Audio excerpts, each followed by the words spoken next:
يذكرني طلوع الشمس صخرا واذكره لكل غروب الشمس، کہ جب سورج طلوع ہوتا ہے، جب سورج نکلتا ہے، مجھ کو میرے بھائی صخر کی یاد دلاتا ہے، جب سورج ڈوبتا ہے تب بھی مجھ کو اپنے بھائی کی یاد آتی ہے۔ آپ غور کیجئے کہ کفر کے زمانے میں، جاہلیت کے دور میں اپنے بھائی کو یاد کر کر کے رو رہی ہیں، ان کے انتقال پر آنسو بہا رہی ہیں، لیکن جب یہی خاتون مسلمان ہوئیں، اللہ کے پاک رسول حضرت محمد مصطفیٰ صلی اللہ علیہ وسلم سے انہوں نے تربیت پائی، جب یقین کی جڑیں ان کے دل میں مضبوط ہو گئیں، جب اسلام کی بنیادیں ان کے رگ و ریشے میں پیوست ہو گئیں، تو اسی خاتون کو اللہ نے یہ ہمت دی، یہ قوت عطا کی، یہ جرأت ان کے اندر پیدا کی، ایسا قربانی کا جذبہ ان کے اندر آیا کہ غزوہ یرموک کے موقع پر اپنے چار جوان بیٹوں کو لے کر جنگ کے میدان میں پہنچی۔ شوہر کا انتقال ہو چکا ہے، 4 جوان بیٹے ہیں، چاروں کو لے کر جنگ کے میدان میں آئیں، اور جس صبح کو لڑائی لڑی جانے والی تھی اس رات کو اپنے بیٹوں کو اپنے سامنے بٹھایا، ایک بہت ہی خوبصورت اور مؤثر تقریر کی اور کہا کہ میرے بچوں، تم میرے جگر کے ٹکڑے ہو، تم میری آنکھوں کا نور ہو، تم میرے دل کا سرور ہو، تمہاری خوشی میں میری خوشی ہے، تمہارے غم میں میری غمی ہے، تم جس طرح ایک ماں کی اولاد ہو اسی طرح ایک باپ کی اولاد ہو، میں نے کبھی کوئی خیانت نہیں کی، کبھی اپنے شوہر کے ساتھ بے وفائی نہیں کی، تم ایک ماں کی اولاد ایک باپ کی اولاد ہو، تمہاری رگوں میں بہادر ماں باپ کا خون گردش کر رہا ہے، کل جب تم اللہ کے راستے میں جاؤ گے، دشمنوں سے مقابلہ کرو گے، ہرگز پیچھے نہ ہٹنا، دشمنوں سے آگے بڑھ کر لڑنا، اللہ کے راستے میں قربانی پیش کرنا، اپنی جان کا نذرانہ پیش کرنا۔ میں چاہتی ہوں کہ قیامت کے دن اس طرح اٹھائی جاؤں کہ مجھ کو شہیدوں کی ماں بننے کا اعزاز حاصل ہو۔ آپ غور کیجئے کہ ایک ماں ہے جو اپنے بچوں کے سامنے، اپنے جوان بیٹوں کے سامنے ان عزائم کا اظہار کر رہی ہے، اس طرح اپنے بچوں کو قربانی کی تعلیم دے رہی ہے۔ پھر جب صبح لڑائی کا میدان گرم ہوا اور ان کے بچے میدان جہاد میں نکلے، اللہ کے راستے میں لڑتے ہوئے، ایک بیٹا شہید ہوا، اس کی لاش لائی گئی، ماں کے سامنے پیش کی گئی۔ آپ میں سے کتنی بہنیں ایسی ہوں گی جن کو ماں بننے کی عزت حاصل ہے؟ وہ خود اپنے دل پر ہاتھ رکھ کے سوچیں کہ ایک ماں کے لیے یہ کیسی آزمائش کی گھڑی ہے، کیسا امتحان کا وقت ہے کہ جوان بیٹا، خون میں نہائی ہوئی لاش اس کی لائی جا رہی ہے، ماں کو خبر دی جا رہی ہے کہ بیٹا شہید کر دیا گیا۔ اس ماں کی ہمت کو سلام۔ جیسے ہی خبر دی گئی انہوں نے کہا کہ لاش لائی جائے، خیمے میں رکھ دی جائے۔ تھوڑی دیر کے بعد دوسرا بیٹا شہید ہوا، اس کی بھی لاش لائی گئی۔ آپ غور کیجئے کہ ایک ماں کیسی بہادری کے ساتھ، کس جذبہ قربانی کے ساتھ اپنے بیٹوں کی خون میں نہائی ہوئی لاش کا استقبال کر رہی ہے۔ پھر تیسرا بیٹا شہید ہوا، ان کی لاش لائی گئی۔ چوتھا بیٹا شہید ہوا۔ اب لوگوں نے آپس میں یہ بات کہنا شروع کیا کہ کہیں ایسا نہ ہو کہ چوتھے بیٹے کی شہادت کی خبر سن کر ماں بے قرار ہو جائیں اور ان کا کلیجہ غم سے پھٹ جائے۔ ایسا کریں کہ اس کی شہادت کی خبر نہ دی جائے۔ لیکن پھر ہمت کر کے لوگ ان کا جنازہ بھی لے کر آئے اور خبر دی گئی کہ آپ کا چوتھا بیٹا بھی اللہ کے راستے میں شہید ہو گیا ہے۔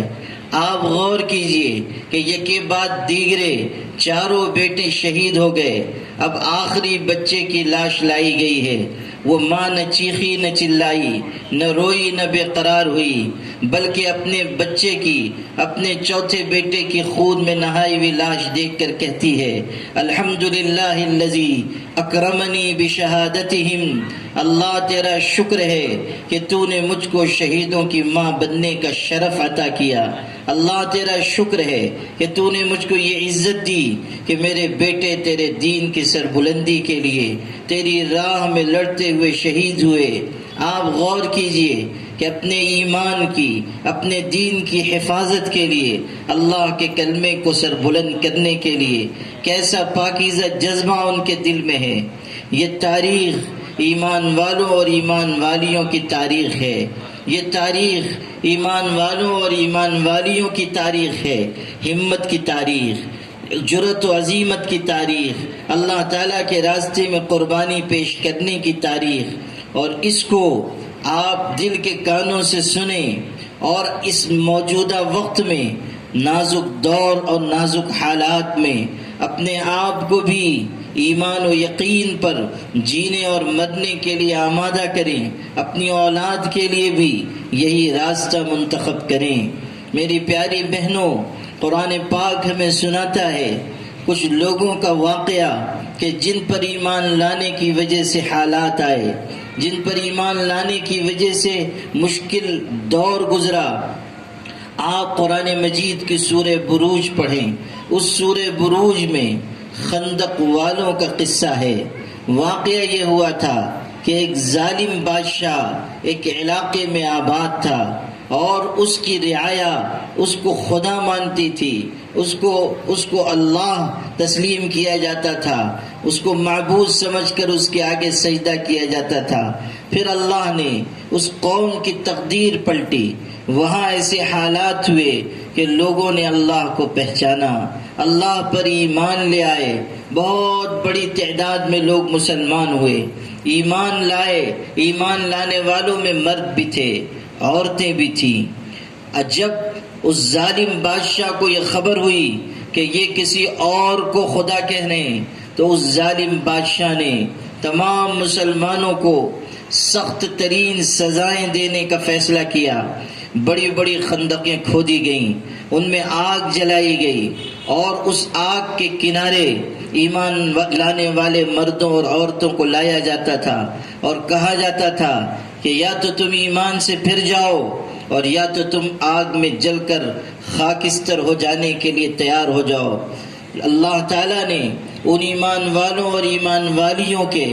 دلوں کو ایسا مضبوط کیا کہ انہوں نے اپنی جان کی قربانی دے کر اپنے ایمان کی حفاظت کی۔ حدیث پاک میں ہے کہ جب لوگوں کو لایا جا رہا تھا اور ایمان سے پھرنے کی بات کہی جاتی تھی اور نہیں مانتے تھے تو آگ میں ڈال دیا جاتا تھا، اس وقت ایک خاتون کو بھی لایا گیا۔ صحیح حدیث میں ہے ایک عورت آئی،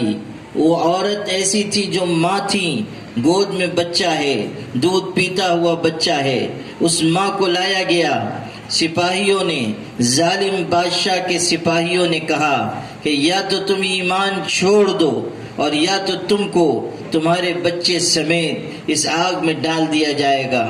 اس خاتون کے دل میں اپنے اس دودھ پیتے ہوئے بچے کی وجہ سے کچھ ڈر پیدا ہوا، قدموں میں لڑکھڑاہٹ آنے لگی، اپنی جان کی پرواہ نہیں تھی، لیکن ایک ماں ہونے کے ناطے اپنے بچے کی محبت اس کو بے قرار کر رہی ہے۔ دودھ پیتے بچے کی کشش اس کے قدموں میں لڑکھڑاہٹ پیدا کر رہی ہے۔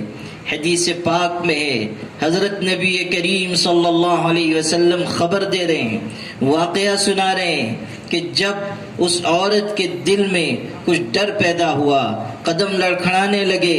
اللہ نے عجیب قدرت کا معجزہ ظاہر کیا کہ وہ دودھ پیتا بچہ جو ماں کی گود میں تھا، جو ابھی بولنے کی عمر کو نہیں پہنچا، دودھ پینے والا بچہ ہے، لیکن عجیب کرشمہ ظاہر ہوا کہ وہ ماں کی گود میں بول پڑا۔ اس نے اپنی ماں کو مخاطب کر کے کہا، یا اماہ اصبری فإنک علی الحق، امی جان صبر کیجئے، اللہ تعالیٰ کے لیے جان دے دیجئے، اس لیے کہ آپ صحیح راستے پر ہیں، آپ حق پر ہیں، جان قربان کر دیجئے، ایمان کو ہاتھ سے نہ جانے دیجئے، جان لٹا دیجئے، جان دی ہوئی اسی کی تھی، حق تو یہ ہے کہ حق ادا نہ ہوا، جان قربان کر دیجئے، جان دینے والے اللہ پر اپنی جان لٹا دیجئے، یہی آپ کے لیے میرے لیے زیادہ مناسب بات ہے۔ آپ غور کیجئے کہ کس طرح اللہ نے اس دودھ پیتے بچے کو بولنے کی طاقت عطا کی، اور ایسا خوبصورت جملہ اس بچے کی زبان سے نکلا، یا اماہ اصبری فإنک علی الحق، امی جان صبر کر لیجئے، آپ سیدھے راستے پر ہیں، آپ سچائی کے راستے پر ہیں۔